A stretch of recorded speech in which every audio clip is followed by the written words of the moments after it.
অনেক স্পেশাল, অনেক অনেক একদম। আমি তো দুদিন ধরে রং খেলা হয়েছে আমাদের, কিন্তু ভীষণ ভীষণ ফুল মস্তি। দেখো কীরকম রং মাখাচ্ছে, দেখো একটুখানি। আর এই বৌদিকে তো পুরো কত করে চিট করে রং মাখানো হবে, এত সুন্দরী বৌদি হয়েছে না। আরে দেখো রং মাখতে চাইছে না, গোবর জল গুলে আর ক্ষেতের কাদা দিয়ে বেশ করে মাখানো হয়েছে। তারপরে আমি ভাবলাম একটুখানি আমি রিলস বানিয়ে নিই, দিলাম পিচকারি তো तूने मुझे मारी তো सीधी सादी सोरी शराबी हो गई।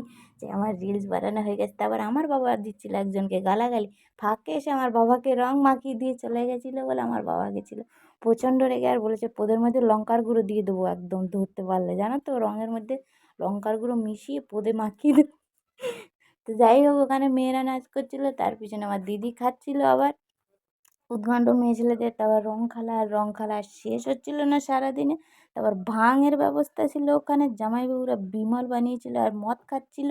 আর এখানে তো অনেক নাচ হচ্ছে, তারপরে ভাং খেয়ে সব কিন্তু নাচ হচ্ছে, হরে কৃষ্ণ নাচ হচ্ছে, সব ভাং খেয়ে সং সেজেছে। দেখো এই দেখো, এ তো বেশি খেয়েছে, এ মাল বেশি খেয়েছে সব, কিন্তু ক্যামেরাম্যান কিন্তু প্রচণ্ড খেয়েছিল। একটুকে জায়গায় ক্যামেরাম্যান দেখছিল।